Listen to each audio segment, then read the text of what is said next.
we're approaching the world from being closed off, making ourselves smaller, it doesn't feel good. When we can open everything else up, our energy introduces us before we speak. Peloton superstar instructor Hannah Corbin is a dancer turned fitness coach. She's built a global community around the belief that feeling good in your body starts with taking care of it. Her new project, Did You Stretch Though, is a 52-card deck and guidebook that helps make stretching simple and approachable. Thanks for being here.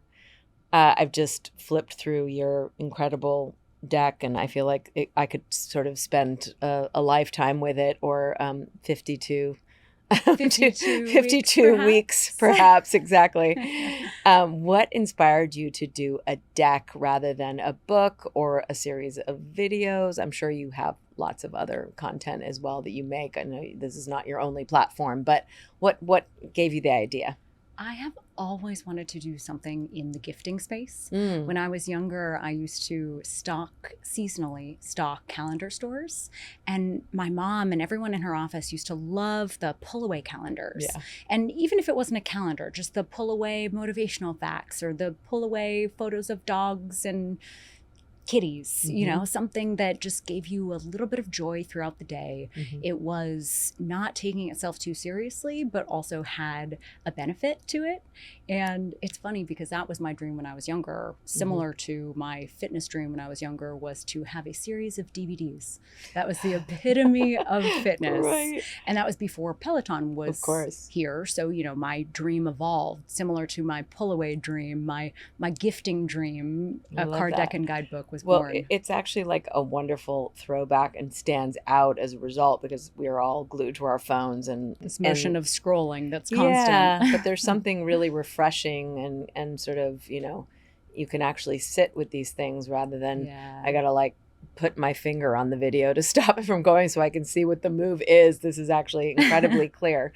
And then how did you decide on 52 stretches? Obviously one for every week, but why one for every week? I also wanted to keep it fun and as easy as playing with a deck of cards. So I think 52 had been in my mind for a long time because I also didn't want to have people plagued by indecision when there were too many choices. It's like a menu at a restaurant. You give me 4 million options and I don't know what to order. But if you can give me 10 solid choices, I know that everything's going to be good. Yeah, and you have several different colors and categories. Walk us through the sort of how you broke it down. I thought about this for longer than you can imagine, of the different ways to break it down, what's been done traditionally, what could potentially be helpful, what would be confusing. So in the cards and in the guidebook, I barely talk about body parts. I don't go deep into anatomy on purpose. And I also try and keep the sections separated so that they can benefit you the most. One is all about the hips. One is all about the chest and the low back. One's about the biceps and the triceps and the feet. The world is your oyster with the deck. So it was really fun to also make it colorful, to keep it fun and flirty. What do you think people neglect the most when it comes to stretching? Ooh, doing it in the first place, unfortunately. But I think we avoid what we need the most often. So front of hips, the neck, honestly, the feet get so stiff from just being squeezed into shoes all day, running, riding, sitting down at a desk for hours. So there's so many options to open up and feel like the best version of yourself. And what was the process like translating your in-class style into something tactile and self-guided? For me, the options were endless. I wrote all of them down. I took photos of a bunch as well, just so I would have a reference. And then I started narrowing them down by what would be the biggest bang for your buck, what would be the most effective without creating barriers to entry of difficult to understand how to get into it or how to feel it. And that's when I started figuring out from those that I had narrowed down what the categories would be with the ones that I had selected, and making sure that there weren't too many repeats in there so that, again, you're getting the most bang for your buck with all of them. And what is the simplest for somebody who has led a relatively, let's say, sedentary lifestyle and they don't exercise? What would be step one? I think step one is to understand that it's not about what you do every once in a while. It's about what you do often. So stretching doesn't need to be an hour a day. It can be, and I fully support that. But it could be 5 minutes, 3 times a week. You put that on repeat for 6 months, and all of a sudden you have a habit that you can't live without. And why do you think people overlook it or skip it, even if they are going to the gym and taking their fitness seriously? Stretching is one of those places where you don't know what you don't know. And if you don't even know what questions to ask or where to start, you often don't.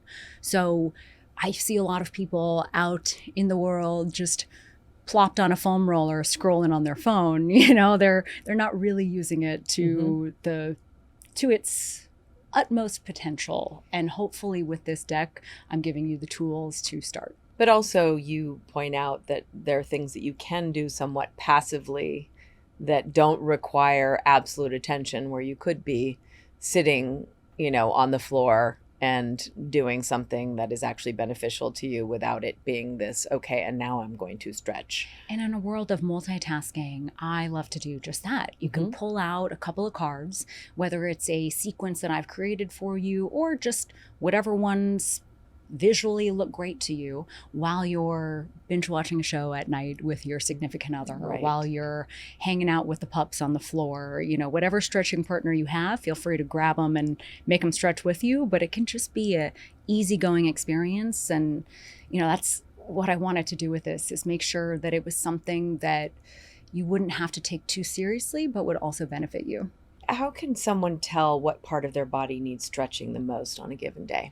I like to call it the layer of blah that we either wake up to, or sometimes in the middle of the day, we have that sensation of that just gray cloud hovering over that little place of tension. And if you feel that, oftentimes it's one-sided. We're not necessarily using the same sides of the body the same amount. But I always remind people that if you're feeling it on one side, the second side probably isn't far behind. So never forget to do both sides. Or if you're feeling it on one side, likely you are compensating for something on the other side. Definitely. So it's probably the other side that's having the problem. Yes. And often it's a good place to start with where we're feeling it. I think the more we stretch, we also become a little more in tune with, are we feeling it there, or that's where it's ending up? Maybe the ache that we're feeling in our low back is actually coming from the front of our hips. And as you start to get to know the hip flexor section, the front of hip section, you notice that every time you do those stretches, the next 2 days, your lower back doesn't feel so spicy. So maybe it's time to repeat. You write about how recovery isn't just physical. It's also about the language we use with ourselves and others. Why do you think that mindset piece is so important? For me, it's everything. It's shifting the focus to not focusing on what our bodies can't do, but all of the opportunities in front.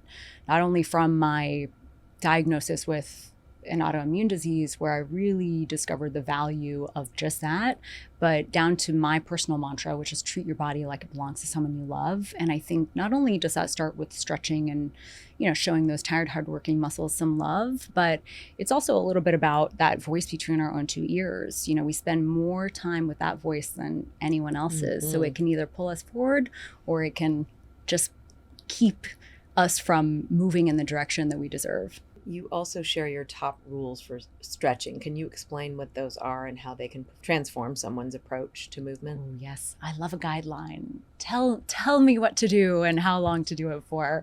So for the 5 rules of stretching, it starts out with number 1, less is more. Just do less with more focus. Number 2, exhale.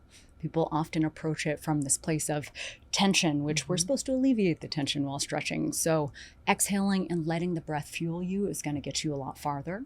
Following that, number 3 is relax your forehead, your eyebrows, your jaw, and just let a smile spread across the mind. When we approach something from a place of calm, that's when, the best work happens. Number 4 is stretching shouldn't be painful. Number 5 is to know that the old school notions of trying to touch your nose to your knee or, reaching your toes, they are just that. They're old school notions that don't necessarily reflect your flexibility or the progress that you've made. And also you can be straining to stretch your, touch your nose to your knees when actually you should be bending at the hips. It's like you can actually hurt yourself. Definitely. Yeah. I think we need to resist the urge to try and be impressive, because I'm impressive that you showed up in the first place. Right. We have to remove the ego. Otherwise, the ego is going to tell you to do more than you need to in that moment. The ego is going to tell you, oh, well, I used to be able to do this, so I should be able to do it in this moment, even though I haven't done it in 10 years. So once we can remove a little bit of that from the body, it gives us a little room to rock and roll. I've stretched my whole life, but my sort of pike stretch is still, I was a competitive gymnast and a dancer, Right. And I'm still like, I still have to work at it all the time. It's not, my hamstrings are just, they're tight, and Yeah. so it's like, I even get discouraged. So how do you approach people who are like, I just can't do this, I'm just not flexible? I'd love to say not yet, right? Because there's always room. Right. But I think we have to focus less on how it looks and more on how it feels. Mm-hmm. How is your body feeling today? Because it might be different than yesterday. It's certainly going to be different than 6 years before. Mm-hmm. It's certainly going to be different than 6 months from now. And if you can be honest with where your body's at in this moment and treat it like it belongs to someone you love, that's when you can ease into the stretch. That's when you can get the benefits and actually start moving forward. Mm-hmm. On the flip side, there's this antiquated version that pain equals progress. And I think meeting more with more, especially when stretching, is just, it's a formula for disaster, unfortunately, and it causes setbacks more than feeding that progress. Stretching is different from like strength training or resistance training, where you can push yourself, or even with, cardio. Stretching is different. It should be gentler. It should just be steadier, gentler, and that's where the progress happens. And even in a similar way to strength training, we can push the progress, but incrementally. With strength training, we're not going to go in and we can only start with 5 pounds today, but next week I'm expecting 250 pounds. Yeah, right. So it's kind of similar with stretching. I think a lot of people get discouraged when they start stretching. They've done it for 3 days in a row, but they don't have a split. Mm-hmm. It's like, well, it might take a little bit longer than that, but we can get you there. What are some simple tools or props people can use for their stretching routines? I love a prop. I love anything that assists in your current level of greatness. So I love stretching blocks. They're simple. They don't need to be expensive. Are they like yoga blocks? Yes. Uh-huh. Yes. Exact same. I prefer them to be a color that makes my brain happy, but that's just a personal preference. It's not necessary for the stretch. I also, in the deck, use a foam roller as a prop, not to roll. So when you see those cards that have the foam roller, we're not actually foam rolling, although it is beneficial as well, but we're using it as a prop to get the most out of the stretch. The way that a physical therapist, which I'm not trying to masquerade as one, but the way a physical therapist might help you get into the stretch, I use a foam roller to assist. How do you stay motivated to stretch even when some days when you just want to go to bed or get on with your day, or you're rushed? Right. Or just sit on the couch and not get up again. I love to be horizontal and find a good show to watch with my husband. But I'd say, to be honest, I have days where I do not stretch. Gasp. But there are some days where I see an open space on the carpet and I am not using it to make my body feel better. And I notice a big difference the next day. I notice a difference when I wake up.